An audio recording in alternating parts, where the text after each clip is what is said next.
So yun guys, may nagtatapon doon ng basura sa may Center Island. Kitang-kita yung dalawang bata. Ayan o.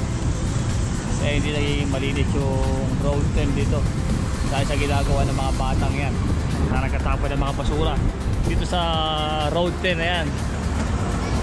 No? Tingnan nyo, ginagawang malinis, ginagawang padungis itong road 10 na to. So yun nga, masama ngayon ang nangyari. May nagtatapon ng basura doon sa may Center Island ng road 10. Talagang maiwasan, talagang may nagtatapon talaga kahit ano. Dapat sinasabihan ng mga magulang yan na huwag magtapon sa road 10 dahil ano yan, pinapapangat ng Maynila yung pagtapon yan ng ganyan. Mabuhay lane to. So yan nga,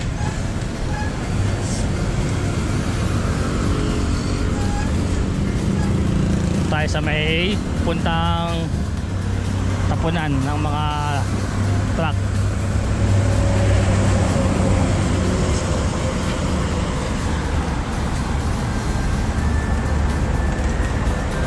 So ito yung ano, yung tulay dito, yung maganda yung tulay dito sira-sira na. Maganda no, pero sira-sira na no.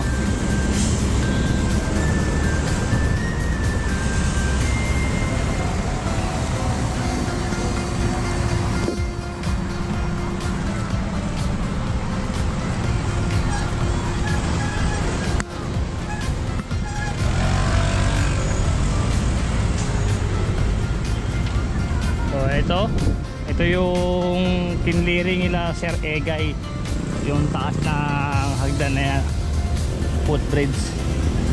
So yan nga, nagkalasag-lasag na, wala na. Ayan o, yung taas niya, tignan nyo, pangit tignan o.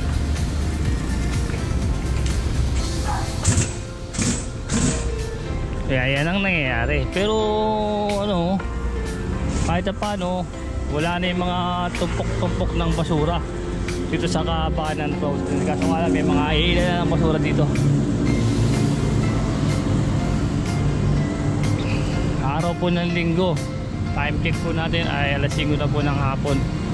Ayan, i-update natin lang itong Manila update na to dito sa kabanan po ng road 10. So ayan, puntahan din po natin yung kabila, yung medyo maraming basura rin papuntang Kapulong. Maraming basura doon.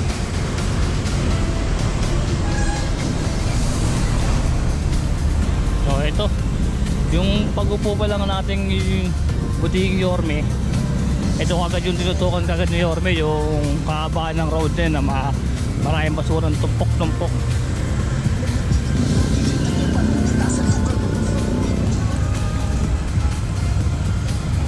So ayan po no.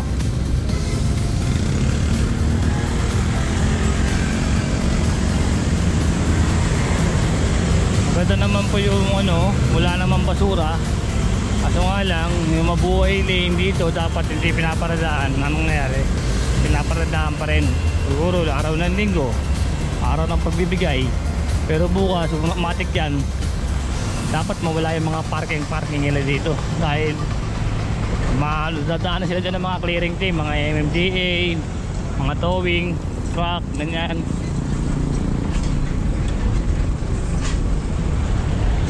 No?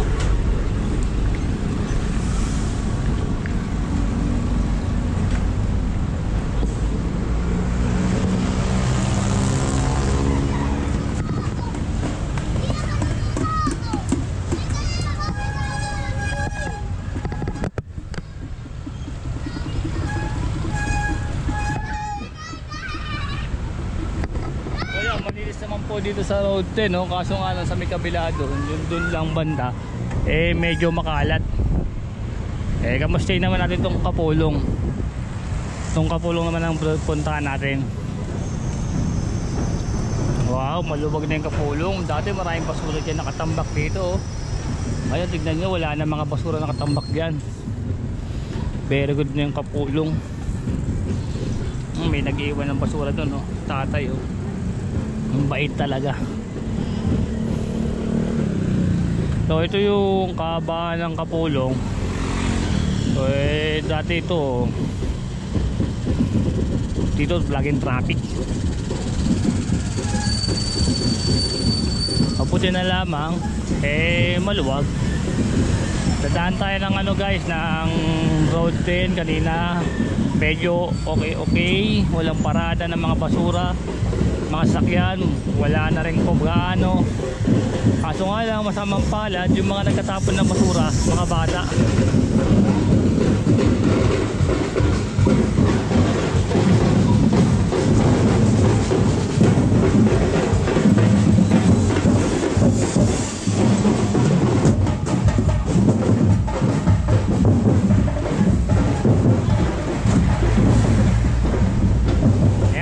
Tondo, yung mga gayang practice ng tambol. Ayan, pag may Nazareno, ayan, tambol, practice dito, practice doon. Ayan ang libangan ng mga kabataan ngayon, mga pagkatambol.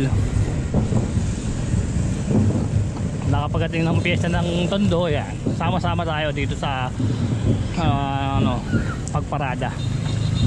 Lakbayaw ba ang tawagin dito sa Tondo.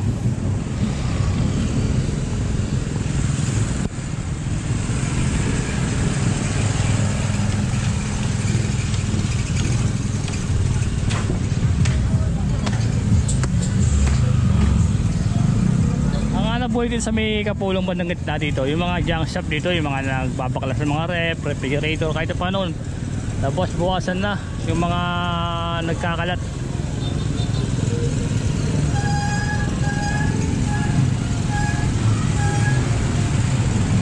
Ito sinasabi ko, pag araw ng linggo may Nazarenong nagpaparada.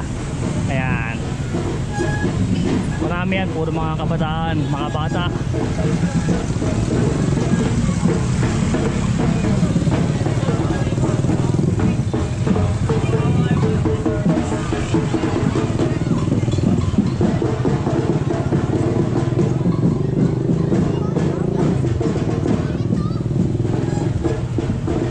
Puro mga kabataan yung mga sumasali dito sa mga Nazareno. Nakakatawa pero ang gandang tignan, no? Mga bata na sumasama sa Nazareno.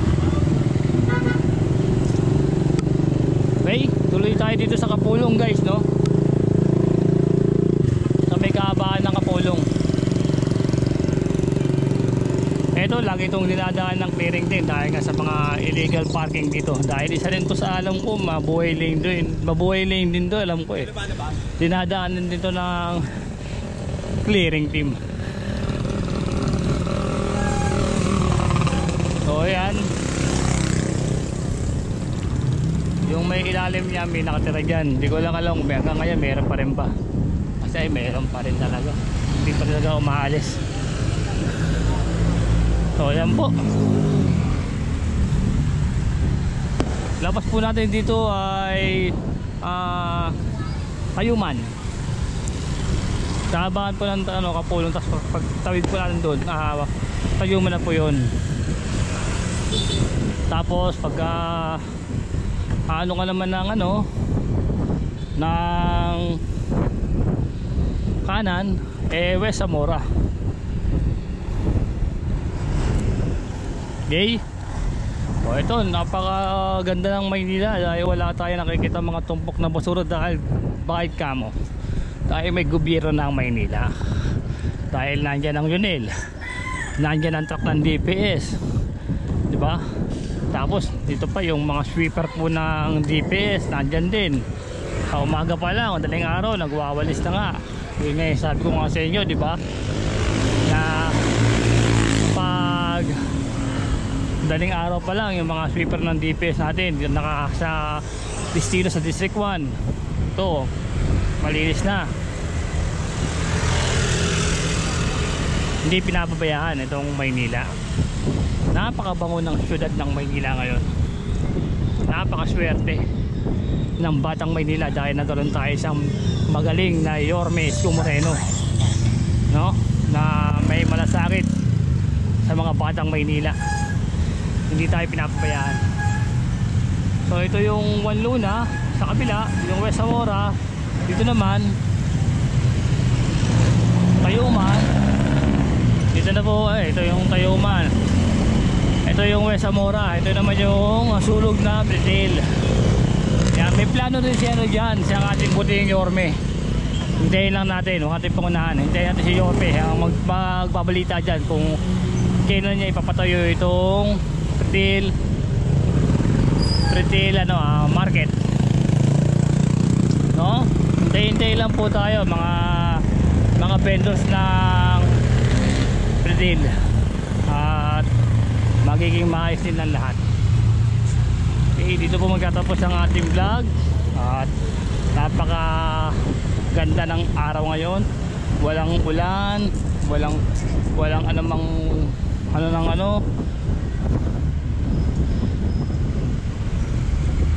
ambon wala. Maganda yung panahon. Dito po nagtatapos ang ating vlog. Manila, God first.